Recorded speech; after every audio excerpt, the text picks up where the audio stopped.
guys ready? We're ready to start. You feeling good? There's a couple cheers in the back. Yeah, girl, get it. All right. Well, thank you guys so very much for coming. I know it's a beautiful night outside, and you could be doing other things, other bouldery things like riding your bike or running or hiking. So I so appreciate you guys taking the time to come here. We are live streaming tonight, so if you want to send this out to some friends who couldn't make it, hello out there to everyone that we're streaming to live on Facebook and Instagram and YouTube. Hey, there we go. Thank you so much to Kim Jordan, co-founder of New Belgium Brewing, for having her time to schedule us into her calendar. It's my pleasure. And I actually want to take a couple seconds here in the beginning to really thank one of our co-sponsors, People for Bikes. And I'd like to invite Jen Dice, she's the Vice President of Government Relations, to say a few words. Sounds good. Thank you so much. Thank you. Super excited to be here. People for Bikes is headquartered here in Boulder, Colorado. We are a national bicycling nonprofit. We have 1.3 million members, 95,000 here in Colorado, and we are all about making sure you have a great place to ride a bike close to home. How many people in here ride bikes? Any kind of bikes? Awesome, thank you, perfect. Well, I'm just going to tell you about two things. So we lobby Congress, we work on advocacy issues, we work on funding and access. Not going to tell you about that. I'm going to tell you about two exciting programs. But before I do that, I have to thank so much. Galvanize is one of our biggest sponsors, and New Belgium is one of our biggest sponsors. Without them, we could not do the great nonprofit bike work that we do. So thank you, sincerely. And a little bit of smack talking here. So last week, People for Bikes announced the best global rating system for best cities for bicycling in the country, right? So 184 calculations went into rating cities and how safe, accessible, fun their bike networks are. So last week, we made the announcement, and guess who the number 1 and number 3 cities in the entire country are for bicycling? Boulder, Fort Collins, exactly. Who? Yeah. I think you needed to say who was number 1 and who was number 2. Excellent point. Our very special guest star has pointed out that Fort Collins is the number 1 city in America for cycling. Not Boulder, Fort Collins. I know. Boulder has some work to do. And because of the culture and ethic that New Belgium has brought to the city of Fort Collins with their employees, with the bike network, New Belgium has been a big part of Fort Collins' success. So I wanted to mention that program last week. And then the final thing I wanted to tell you about is that in the spirit of Boulder Startup Week, we are actually launching a brand new startup at People for Bikes. And it's called the People for Bikes Ride Guide. And where you go across the country, you're going to be able to look up the best routes and people to ride with. And check us out. It's going to be the People for Bikes Ride Guide. We're in the mapping space, in the storytelling space, but mostly in the community building space. So bringing people together on their bikes to ride in great places around the country and around the state. So thank you to Galvanize, thank you to New Belgium, and let's have a great session. Thanks, Jen. So a really quick story. Jen Dice and I race bikes together. And we start at the CU Cycling Short Track every summer, and Jen cheers on all of the people that pass us. Because she's just so amped that people are out riding their bikes. So thank you so much for sponsoring this. Thank you so much for doing all the work that you do with bikes. I personally appreciate it, so thank you. Also, there is a People for Bikes swag bag that we're going to raffle off at the end of the night. So make sure you have your little raffle tickets and stick around after the Q&A so you can snag that. There's some cool stuff in there. But before we give away free stuff, we get to hear a really great story from Kim Jordan and her founder story. We brought Founder Hour to Galvanize because we are a community full of entrepreneurs and students and people that are really changing their lives through changing careers or leveling up their skills. And so Founder Hour was really a way to show the progress that you can make as an entrepreneur if you really stick with it and work through the hard times and work through the good times and be innovative. Like we're using cups tonight for our taco bar because we ran out of bowls. Cool. That's entrepreneurship for sure. So that's how Founder Hour started. It was kind of the brainchild of our membership manager, Derek Rodriguez. So thank you guys for coming. This is our 4th Founder Hour that we've held, and we're so honored that Kim is here to join us. So thank you so very much. Thank you. So to kind of kick us off tonight, how did this passion for brewing or the craft brew industry get started? Where was like the first spark for you? I have to first start by explaining that Fort Collins has a bit of a complex where Boulder is concerned. So, you know, when we win over you, because we like to win, you know, everybody really likes to win. I have to celebrate that because that's also an entrepreneurial trait. So pardon me for like poking you, Jen, to go further, because I think half of these people thought Boulder was first, and really, that wasn't how it went. So back to beer. New Belgium was really the life, well, not life project, but at that moment, sort of big project for my then fiance. We were not yet married, Jeff Liebisch. We are no longer married, but I always drank beer. It was my drink of choice. I am fairly fearless about things. We had decided to get married. We had been talking about this brewery.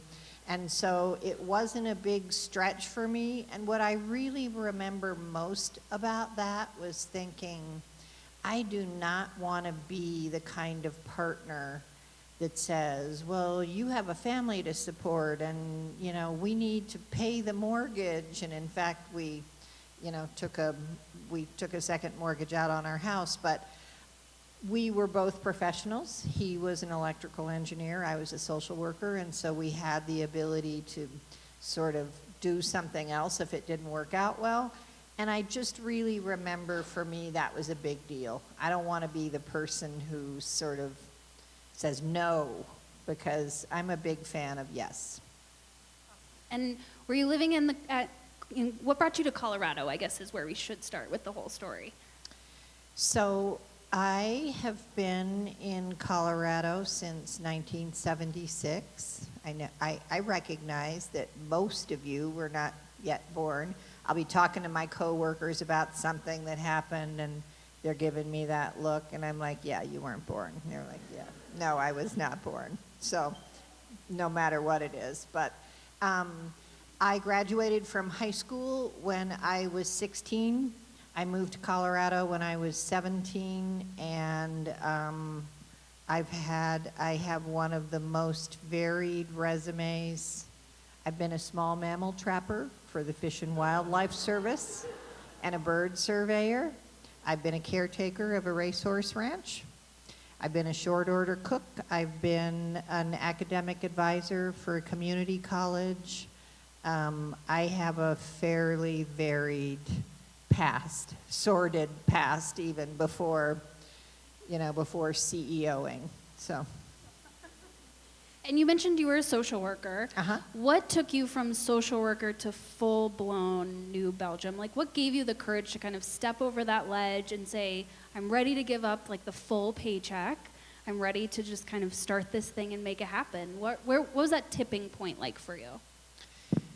So Jeff cut his hours back fairly significantly to be able to start the brewery, but we needed common refrain. We needed insurance. We were planning to have a second child, and that requires insurance. So I stayed about 3/4 time at my job as a social worker for that reason. And on my day off, I would call all of our accounts and get their orders for beer and then deliver them in the afternoon. And I would work in the evening on, I used to give a talk called Kinko's Has Been Very Good to Me, because that's also dating myself.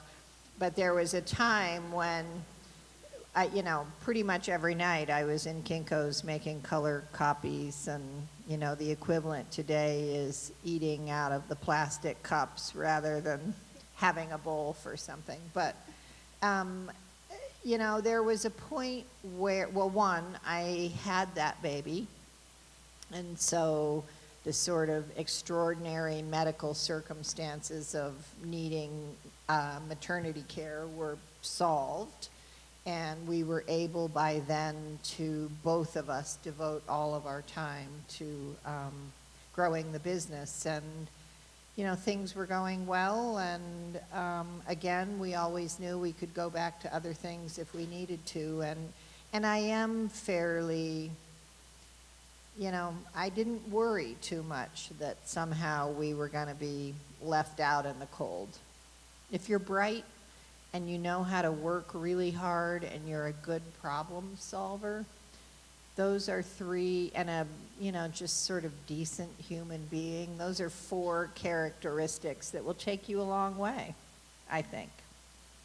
There's a lot of passion that goes into maintaining a job and building this on the side, going to Kinko's, and it takes a lot of time and energy, like I know a lot of our entrepreneurs in the crowd are working with right now, where you're working on top of working on top of working to try and make this dream happen. So how much of what was driving you at that time, passion for your idea?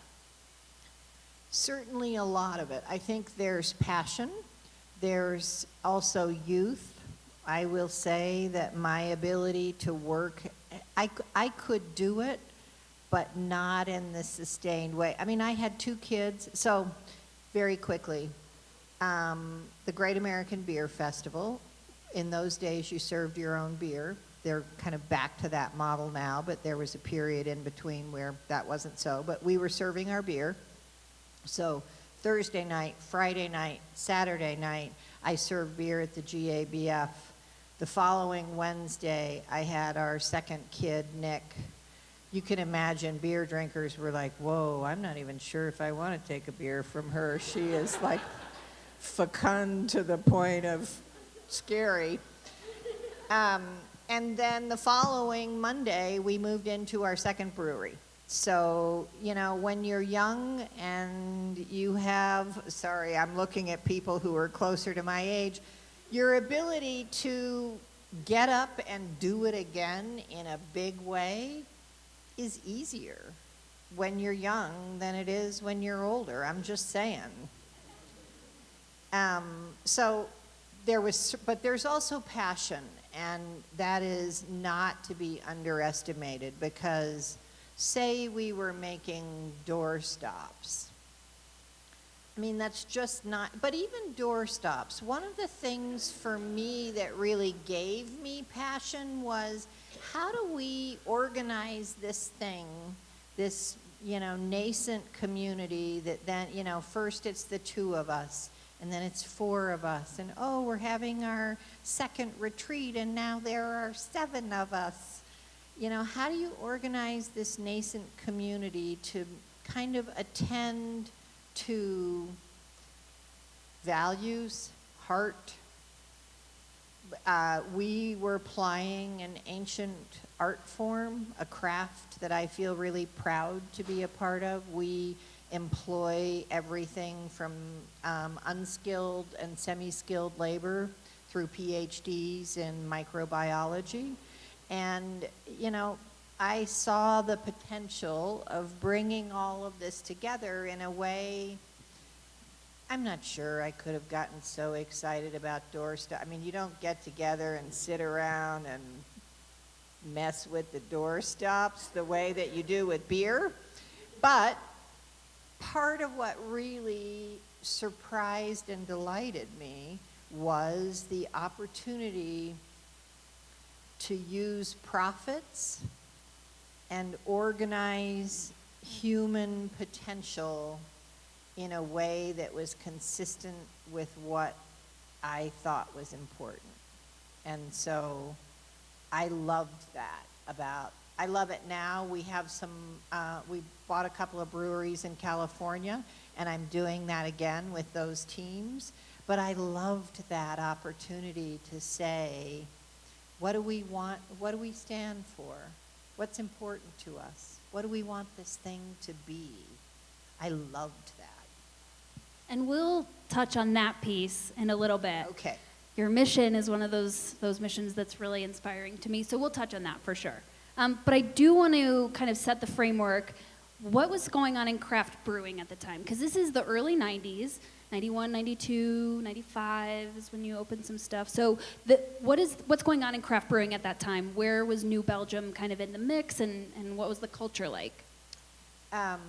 We started in 1991 in the basement of our house, which is a space that was maybe from that wall to this door frame across to there. So, totally, when we did finally have our first coworker, we would be sitting upstairs like, I am so tired.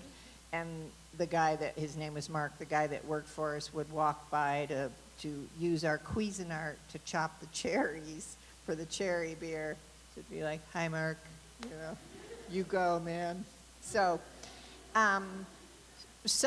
there wasn't, and that was really a benefit for us. There wasn't a hugely competitive marketplace. So I actually should know that number for 91, but I'm guessing that there were less than 300 craft brewers in the United States in 1991. Maybe even less than 200. I should get that data. There are now almost 7,000 and 2,000 that are registered in planning with the TTB. So the landscape is just insanely different. And besides being extremely tired and having the standard entrepreneurial challenge of working and on top of working in a small space with Mark chopping cherries while you're trying to hang out with your kids in your living room, what are some of the other challenges that you really faced in that first little bit of the first few years of New Belgium? Well, one, brewing is an asset-intensive business. So, it's not like a professional corporation where really what you're bringing is brain power and computers. So funding that, and we took a second mortgage out on our house, arranged creative ways. We sold to a brewery that was here in Boulder. We pre-sold them the equipment, said if you'll buy it ahead of time, we'll give you a 10% discount, and we'll let you come brew on it anytime you want to, learn how to do this. And so that cash flow, cash is king, that cash flow really helped. We found a good partner to lease equipment to us, and essentially we put out some RFPs. I don't think we were sophisticated enough to even call them RFPs, to vendors of brewing equipment, and we let all of them know the person who can help us with financing is the person who's most likely to get this job. So, you just have to think about what can you do. A year and a half in, we borrowed $5,000 from my parents because we couldn't make payroll. Earlier than that, we lived on credit cards. Jeff and I did for a while. The business did not live on credit cards, but we had 2 kids to feed. So, I don't even know if people get these anymore, but you have been pre-approved for a $10,000 line of credit. Like, yes, we're taking that. So, because one of the things that we sort of knew intuitively, and I know you guys are in a variety of different types of industries and business models, but get really, really clear on your cap table. Because everything everyone knows what a cap table is. A cap table is... I was going to say, if you don't, we have classes at Galvanize that you can come take. Well, so take the class at Galvanize, but essentially a cap table is how are you capitalizing your business? We were intuitively, and I think this might have been more me, I wouldn't call myself a control freak, but I did know that I didn't want people who maybe didn't want to do what I wanted to do. Is that a control freak? Maybe. This woman says yes. I didn't want them to be dictating what happened in my future. And I've also seen people who have partnerships, but they have no exit strategy.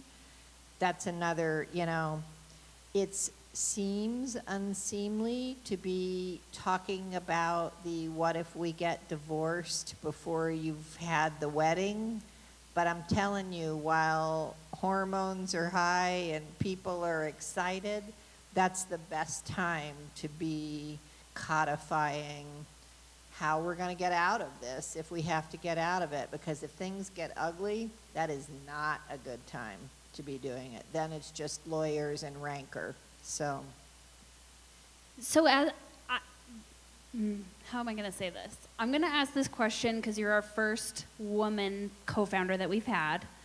I have never been asked a question about being a woman. Well, you're a founder and a business owner first in my mind because there's equal. But I do want to touch on this point because I think a lot of women in general feel this way, that there's a need to do it all. Have the kids, run the business, be great. I mean, look at my hair today. It's great, right? So for you, as at that time, you're trying to do it all. How are you balancing having 2 kids? I'm assuming they're pretty young at this point, and starting a business and paying the bills. Like that's a really heavy load to carry, especially with that pressure as a woman.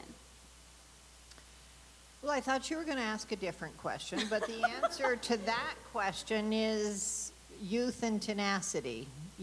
I like to win. You saw me up here, like Fort Collins won that thing. Like, I want you to know that. I like to win.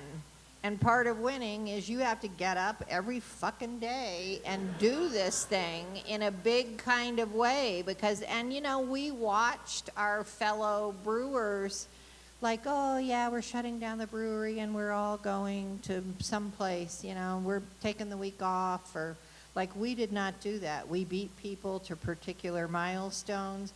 Not because we were mean-spirited by any means. I mean, I think we've also, if you talk to people in the industry, I think they would say New Belgium is pretty gracious and giving, and we do lab work for breweries, and we sell, give and sell people things at, really great prices because we don't need them anymore and we want them to have good stuff.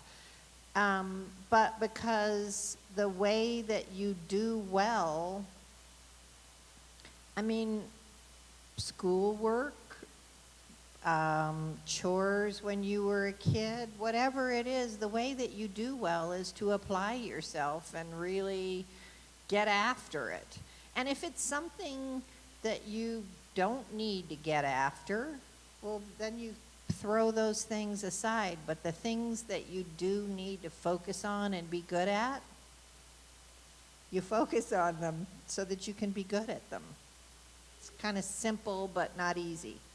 Did you have any mentors in your early days that were kind of helping guide some of those bigger business decisions or, kind of helping you choose where you spend your time? I was actually this is something that I always feel awkward about admitting. I was actually kind of too busy to have mentors. I had a couple, David Neenan of Neenan Construction in Fort Collins was someone that I would go just talk with. Jack Stack, who is the founder of the open book management movement. If you haven't read The Great Game of Business and you're interested in a culture of engagement with your coworkers, it's a simple read. He actually kind of became more of a touchstone later. There were people I admired that I know. Mo Siegel and I have had a few conversations. Yvon Chouinard and his wife Melinda are friends. So, but I was really, and Jack Stack was good because he also had manufacturing. If you don't have manufacturing in your house, it's a very different kind of business because you've got CapEx and you've got maintenance and things are, liquid is squirting out of holes. And so it's a different kind of business than some businesses. Sure. Then like our technology businesses here, you'd find in Galvanize. So as you're creating this business, you're developing your mission. And I'm going to read the missions that's listed on the New Belgium website Okay. so that I get it all correct. The mission that's listed on the New Belgium website is to manifest our love and talent by crafting our customers' favorite brands and proving business can be a force for good. Was that a mission that you guys had started That's right actually away? our purpose. Oh, great. So, and this See? is something I'm kind of a nut job about, and you know, it's one of a few things. And I want to say this right now. One, we had a brand camp today. We have a fairly new CEO and a newer VP of marketing, and I wanted people who don't even work for us anymore, plus people who are long tenured, to wander with there were like 50 of us in one of our conference rooms, wandering through like all the crazy things we did over the years. And a guy who no longer works for us, but who was one of the speakers, said, one of the fundamental things that we did at New Belgium was to know what we stood for before we ever really got going. So here are a couple of things. It doesn't, we actually use the Collins Porous model, Jim Collins, from this, you know, august community here. It doesn't matter what model you use, but pick one model. For us, the vision is the bucket that it lives in, the totality of it. And then inside of that is the purpose, the reason we exist at all, which is what you read. Then we have the core values and beliefs, how we're going to behave as we do the last thing, which is the mission. The mission is an internal document. You would never find that on our website because it's our competitive advantage. It's how we're going to win. So it's time-bound, you know, these days, because the marketplace seems to be moving so quickly. It's about it used to be a 5 or 10 year stretch. Now it's about a 3-year stretch, because if you're out there in the retail market, or, you know, the world is changing so quickly, you know, a 10-year mission seems insane. But it has a time, it has metrics, it ladders down to our strategy and our tactics by department, and then it ladders down even further into every coworker's personal work objectives. What are they going to do personally and professionally? Some of that will not ladder up to any of that because it's more operational, but some of it will. Some of it will be, you know, a professional growth or personal growth in some cases, because, you know, if you find you're working with someone who's really struggling with something personally, you also need to say, let's help you to figure out how to do that so that you can be the best person that you can be for New Belgium. I mean, this is not summer camp. We have a job to do here, so we do that because we love and care about our people, but also because, you know, we have all of our coworkers are shareholders. So, so all of that really helps us to be very aligned.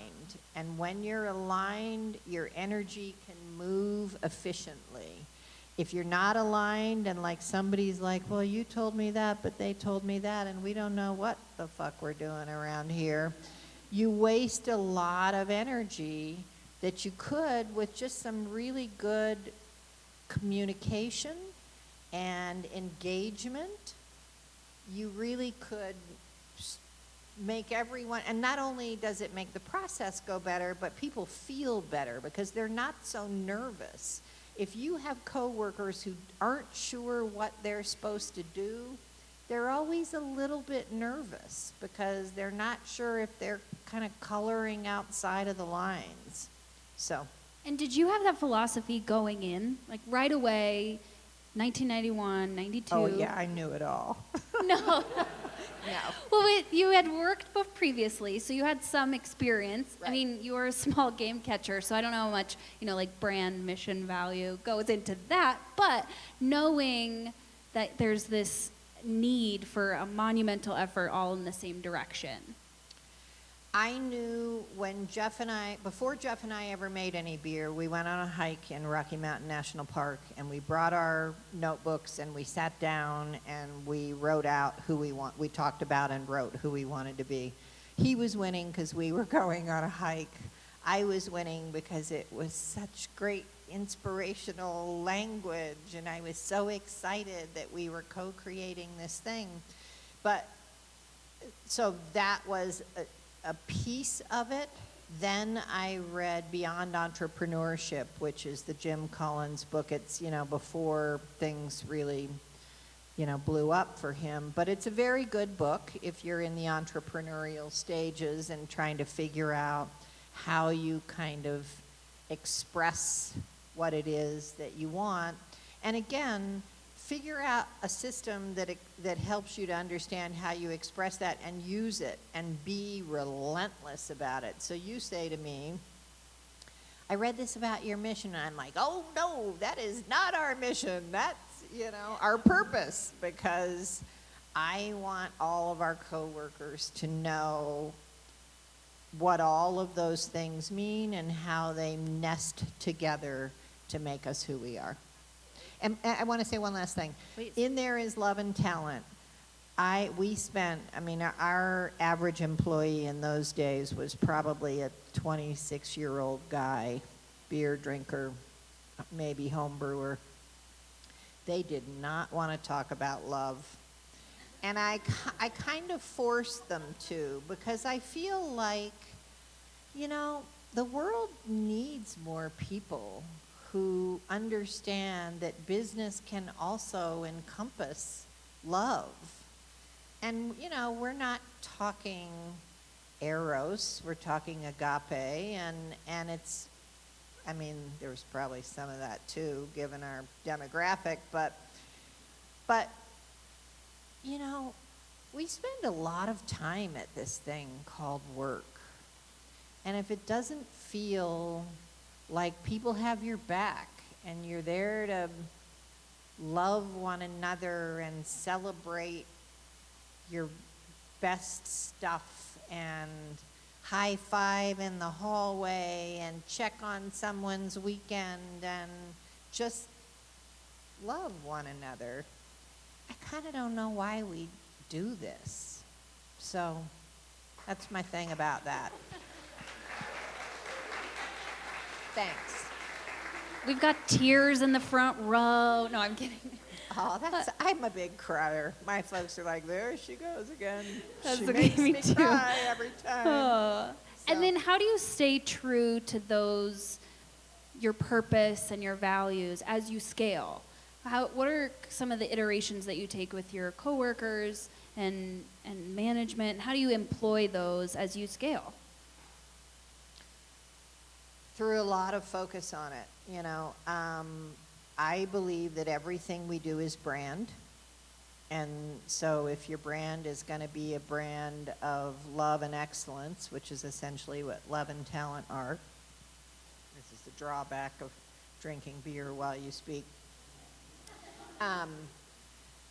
that another resource that is dated, but I still think is kind of timeless, is the 1 Minute Manager. I don't know how many of you have read the 1 Minute Manager. It'll take you about 45 minutes to read the whole book. And the premise of it is essentially that you're walking around, in my case, the brewery, and you see someone doing something really well, and you say, like, nice work, that's how we do stuff here. And you see someone who's not doing something well, and you say, you know what? We don't do stuff like that. We do it like this, we don't do it like that. And there are times, I am not the CEO anymore, but when I was, I would think, like, this is insane that I'm making some of these choices and managing some of these things. And I tried to really be clear on what do I really need to manage and what do I need to teach about. But I think that where culture is concerned, I joke with my coworkers, I know you think I have Alzheimer's because we're talking about this again, but here we are again talking about the things that matter to us, because if you're the leader, you're living it, and you're just like immersed up to your eyeballs in it. They are not. They're immersed in a brewery, you know, how much downtime did we have, and what was the dissolved oxygen in the bottles, and did the yeast flocculate appropriately, and did we get, you know, the tank turned down to the right temperature at the right time. So so don't assume that your coworkers know all. I think our tendency is to be embarrassed to tell them again. And they will let you know if you've told them too many times. I'm here to tell you.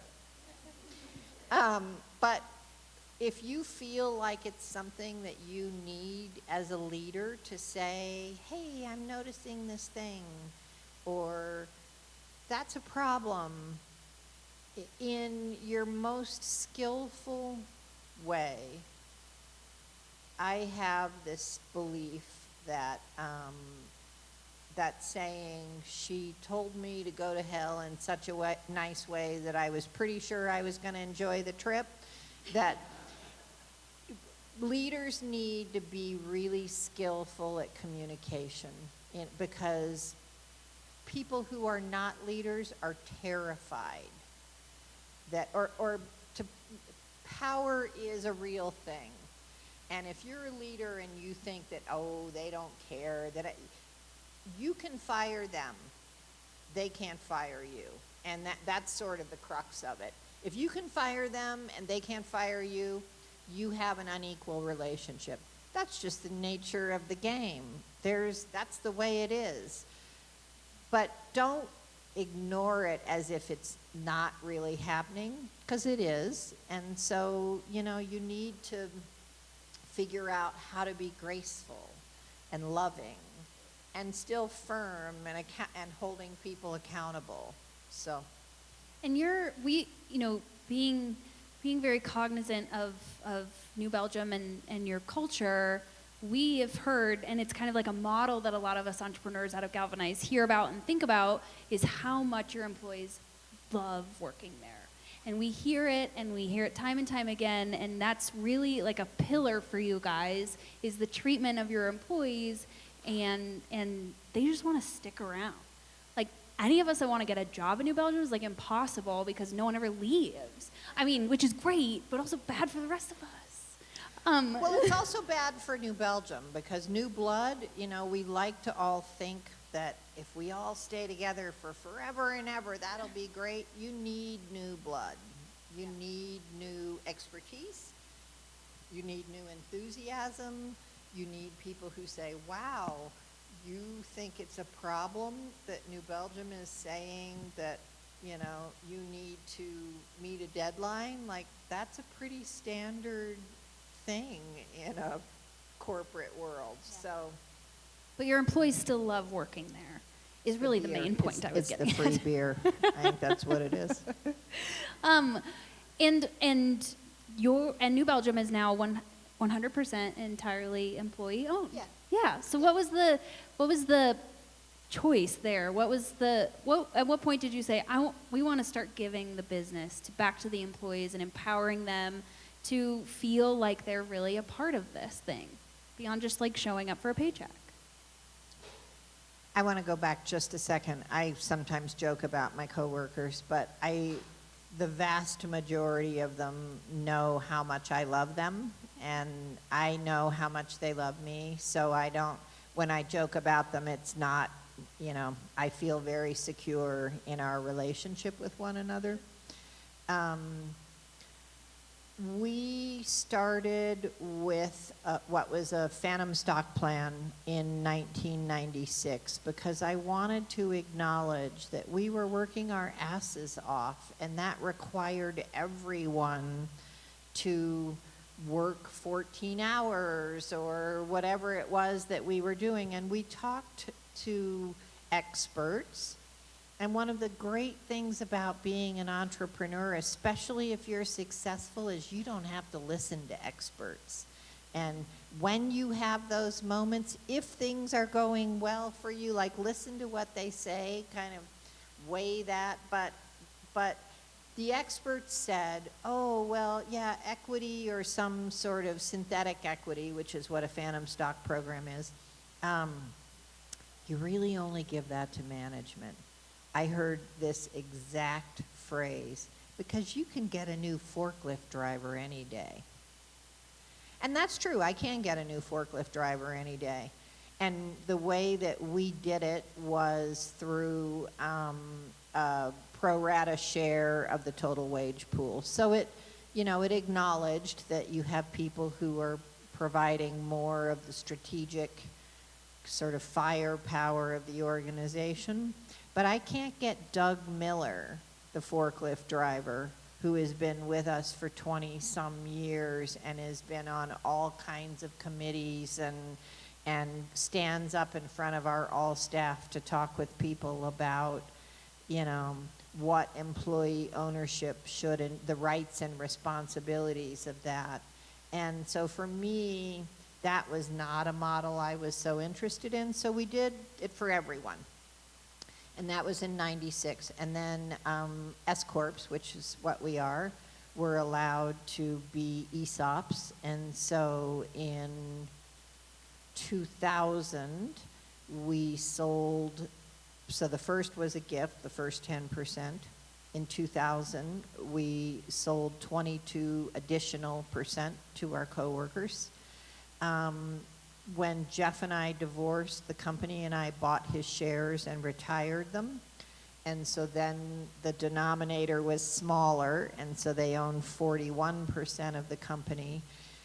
And my board of directors and I and my sons and our management team were talking about, what is the next step? This was 2012, so I was in my mid-50s, and I didn't feel, and frankly, there was a part of me was like, you guys all back off. I don't need to talk about this yet. But in some ways, it was great because it gave us the time, you hear the classic story of the entrepreneur who is sick and they have to sell the business in a fire sale. It gave us a lot of time to wander through it. And I thought, we are unique. We've been practicing high involvement culture. We have a retreat every year with all of our coworkers where we plan our big picture strategy.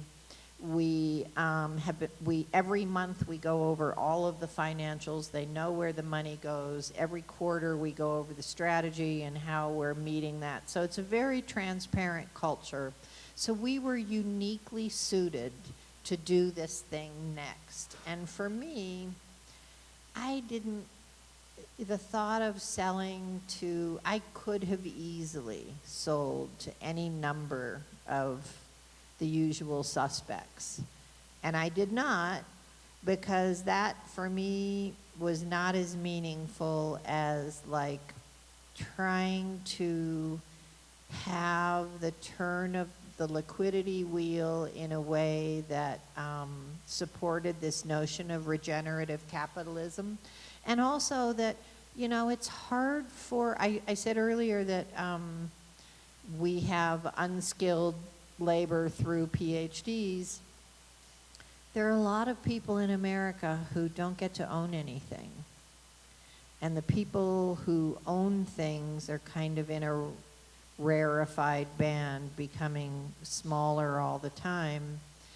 And I wanted our coworkers to feel both the rights and the responsibilities of owning this thing. So it seemed like it was an elegant and natural and organic and logical solution for us. And my kids felt the same way, so we're 100% employee owned. So. Which is awesome. And then any advice that you have for entrepreneurs that are kind of starting to build their businesses and really looking at their culture and saying, I want to start something really impactful where we are transparent and we do have the ability to include our coworkers. What advice do you have in those first couple of years that maybe you were like, well, this didn't go so well, or we should maybe have done that a little differently? They will piss you off. You know, when you're the founder, that is a very unique role. There is only the founder set, whether it's in Jeff's and my case two, or a group of people, and I'm not talking people who were investors, I'm talking boots on the ground founders, and no one sacrifices the way that founders do. Even with employee ownership, people will think about their own self-interest more than they will about the needs of the larger purpose of the organization. And they will also bring you to tears with their, delightful and heartfelt and fully devoted dedication to the thing.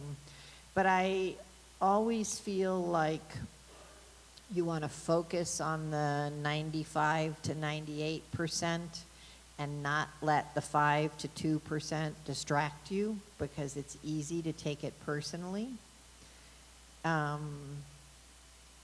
What I've told you about, I think letting the culture, I think making sure that you break bread together and have moments of ritual or just playful time to care about one another and laugh and play games, and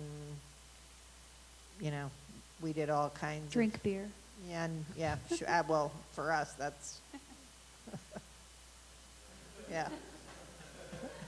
It's not quite a job. I mean, it is a job, and there are people who do that. But to celebrate wins and just be together.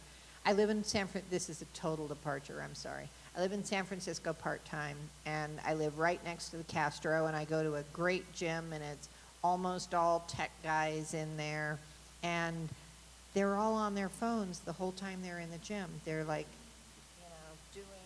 there are a couple of pieces of equipment that I really resent that they sit on, because there are only 2 of them in the whole gym, and they spend the whole time combining sitting on equipment and looking on their phones and doing their exercises. Like, that is not a rich, and I'm not a Luddite. I love my phone. I'm happy with technology.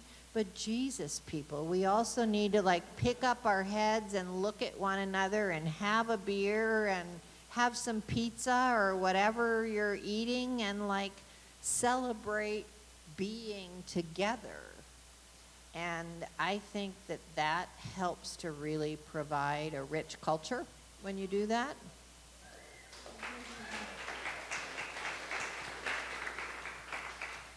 I think ritual, we have an ownership ceremony every year where you have to essentially stand in front of your tribe and say, this is what this means to me. It's only new people. The current owners sit in the audience. The new people stand up and give a speech, and then I give them a token of it's a rite of passage. You've stepped into the new space. I think those rituals are a really important way to build, a depth and richness of culture. I also think leaders should be vulnerable. I think leaders should say, I blew that, I made a mistake. Or say, I'm moved to the point, I'm moved to the point of tears because you impress me so much, or whatever the thing is that you're doing at the moment. I think I have never experienced, when I am vulnerable in front of my coworkers, anyone doing anything but loving me more. So, and those people who don't love me more when I cry, whatever, they didn't say anything, I didn't say anything, we're all fine. Nobody died, so. So there's this idea of internal community and culture, and this is the last topic I'm going to touch on, and then we will get to audience questions. Is this idea that New Belgium has really contributed to the external community. You guys are a big part in driving sustainability and policy, but also just bringing a lot of fun to a lot of places. Tour de Fat, if anybody is dressed up in a tutu and ridden around. I see some hands in the back. It's a good time. Yeah, it is a good time. If you've seen the clips of faith, you know, you guys really make an effort to drive community engagement beyond just your internal tribe. So as an entrepreneur, we're looking at the metrics and we're spending money and we're driving marketing. And what is the ROI on community building and engagement outside of your tribe? That is a great question, and my answer is, you know, lame or weak at best. Marketing, especially if you're in a segment, an industry segment where brand matters. If what you do, brand doesn't really matter, you know, excellence of your product, you know, if it's a tech kind of thing, that matters. You know, that's a different kind of energy. But we're in a brand forward business, and it's hard to measure those things. Some of it is art form, you know, that feeling like we're connecting with the right people, we're doing the right organic things that really, you know, have people resonating on the vibration that we are on. The difficult part of that with craft beer is that craft beer drinkers are not necessarily loyal. And so, you know, you're doing all that work. But I would say, you know, we have had periods we've had 3, they were not called vice presidents of marketing, but our most current one is, so essentially that title. When we have backed away from that kind of connection to community, it has not really served us well. And I think, you know, figuring out what are the things that you can afford to spend money on that keep you connected to your people, you will know if that's working or, well, we have had times where we've backed away from it and thought we knew, and later we were sorry. It's, you know, marketing is an art form, and I believe that some metrics are numeric and some metrics are anecdotal. And you should not assume that all metrics are numeric, because there is a story to be told about how you're connecting out in the world for us with beer drinkers. So one last question. What comes next for Kim Jordan? You've gone through this phase of building New Belgium. You raised your kids. You started a business. You sold your business. And now you're on to this next phase. So what comes next for you? In the process of selling New Belgium to my coworkers, I started a family foundation. So one of the things that we fund is People for Bikes. Our focus is very similar to New Belgium's, because New Belgium got those foci because it was important to me. So renewable energy, livable, bikeable, walkable communities, local and sustainable food systems are our 3 areas of emphasis, with stewardship and inclusion being, you know, a couple of the lenses that we use as a part of that. So I've had a bit of a, we didn't talk about it, but I've had a bit of a stutter start to that, because we had a CEO that did not work out for New Belgium. So I had to step back into the company and, you know, kind of pick that up and work that for almost a year. We have a great CEO. You know, one door closes and another door opens, and I'm super excited about Steve Fetchheimer, who is our CEO. I am still deeply involved in the culture of New Belgium, speaking at things like this. We have these 2 breweries in San Francisco, the Family Foundation, the work we'll do there. I'm on a board called the Advanced Energy Economy, which is super geeky, but policy is where it's at as far as I'm concerned on some issues, and we need to be driving more robust long-term vision around our energy consumption, both on the grid and also electric transportation. So I'm working on things that I like, and I'm wildly busy. My boyfriend and I bought a Sprinter van, and if you want a way to like drive down the rabbit hole of Pinterest insanity, try Sprinter van conversions, because a couple of hours will go by and you come up for air and you're like, how did that happen? So Excellent. Well, thank you so very much for your it's time. been my pleasure. Round of applause. Thanks very much.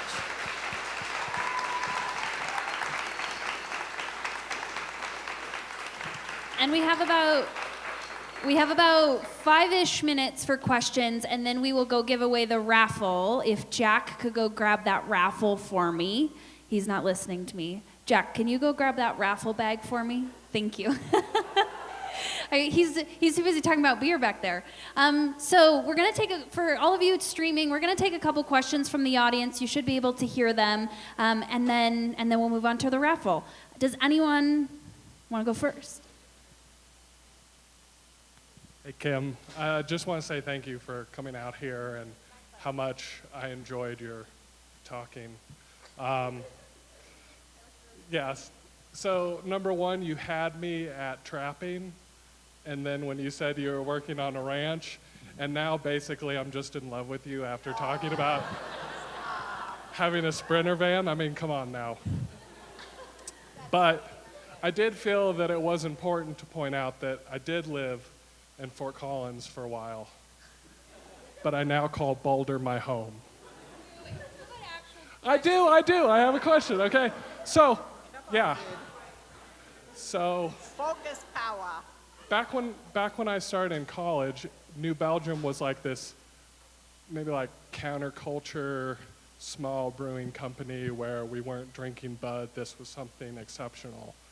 So, how do you guys still maintain that viewpoint for the hipsters out there that need to feel like they've identified something special? That's a great question, and it's something that we struggle with every day. And I have to say, it also gets my hackles up a bit. It's nothing personal. I love you too. I'm sure you're a lovely human being. But what gets my hackles up about it is that small seems to be, and local, seems to be a placeholder for innovative. I know small brewers who put nasty chemicals to drain, something we don't do. I know small brewers whose, whatever the Colorado state minimum wage is, that's what they pay people. We pay people $15 an hour to start because we think a living wage means something. So there is a part of me with beer drinkers where I'm like, come on, people, surely you're more discerning than this. And I'm giving you my somewhat unvarnished, truth on that, because doing the triple bottom line, one, is a process. That was something I should have said in my advice to entrepreneurs. You won't be able to do it all. The ultimate form of sustainability is keeping the doors open. So you do a little bit as you can, when you can, and then you have people, and I'm not saying this about anybody in particular, but when you have people who decide that rather than using profits to do that, founders are gonna take and there's nothing wrong with founders being paid well, but it is any of you who are juggling this concept of doing well and doing good and being profitable know it is always, a trade-off, because one can suck all the money out of the thing for one's personal use, and that's another model. And and those people don't put up, billboards that say, I took all the money out of the organization and I feel fine about it. So, you do it because you want to, but how do I communicate that to them? We have been through a bit of a tumultuous couple of years that we're now coming, like today was a really great event for our branding and marketing team. But I think one of the ways that we do that is to continue to be very real about who we are, because our story is really pretty transparent and authentic. Who else? I'm gonna come back here. Chris, I'll come back to you. Hi. What's that tall boy you're drinking up there? I can't quite tell. This is a Voodoo Ranger Guava Spruce Double IPA, which should give you a little bit of a clue as to why I'm so lively sitting up here. Thank you. I'm I've a been professional, wondering though, what it was. So. I didn't have that. I would have had that. Sorry. So, from the beginning of the conversation, you talked about how you acquired or bought a couple of breweries in California. Uh-huh. And I'm thinking about the grind. Do you still have the grind? Daily grind? No, like the grind, like the grind to succeed, to take it a step farther. Is that why you buy those companies? And because you want to be a part of that, be a part of those people's grind, and succeed all over again? I'm just trying to think about. I try hard to be successful, and I'm there some days, there not other days, and once I get there, like you hear the saying, your first million's the best. Do you still keep the grind? Or how do you keep it, and how do you maintain it, and what does that feel and look like? One of my other sayings is, how you name it is how you see it. So I would suggest to you that I never call work the grind, because that makes me flat as a pancake and I'm dragging my sorry ass in the door, where I want to be like, I'm here because this is my jam and we are doing this thing. So that's for starters. The reason that we bought these and we bought them out of bankruptcy. So let me just start by saying bankruptcy is really interesting, and it was cheap, but there are costs on the other side of that to factor into the equation. We bought these breweries because we wanted to use them as a learning laboratory for how we show up in another locale and sort of have our brand and their brand develop over time. So, and do I want to do it at the same intensity that I did the first project? No. My boyfriend is the managing partner. There are times I'm like, no, honey, we cannot. I'm going to speak in Australia for their craft brewers conference. And it's like, no, we can't spend 3 weeks in Australia because you have a job to do. So we'll be spending 12 days.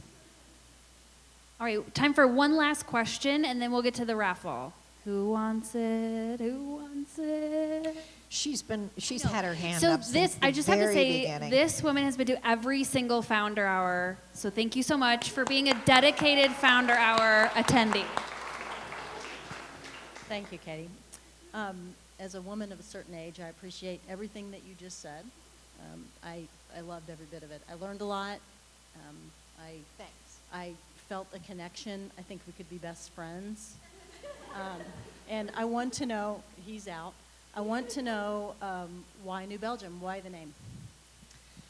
The question was, why New Belgium? Why the name? Beer is to Belgium what wine is to France. It's very regionalized and specialized, and Belgians take a great deal of pride in their brewing history. And when we started New Belgium in 1991, there were people who were making German-style lagers and people who were making English ales. But interestingly and kind of weirdly, nobody had thought to think about Belgian styles. And the reason, the Reinheitsgebot has really blocked the Germans in, where it's water, yeast, malt, and hops. Belgians would say that the fifth ingredient is creativity. And maybe if there's a sixth, that's passion. And so we really wanted to celebrate the beer culture of Belgium, where every beer brand, not every brewery, every beer brand has its own glass. So you go into a beer bar and they pour the beer into that beer's glass and they turn it label side forward, and also if it's a bottle, they also include the bottle and they also include the crown. And it's a really elegant experience that celebrates that moment where you're having a beer, and we wanted to be a part of that. So, yeah. Well, thank you so much again. Thank you so much again, Kim. Thank you, guys. Thanks very much.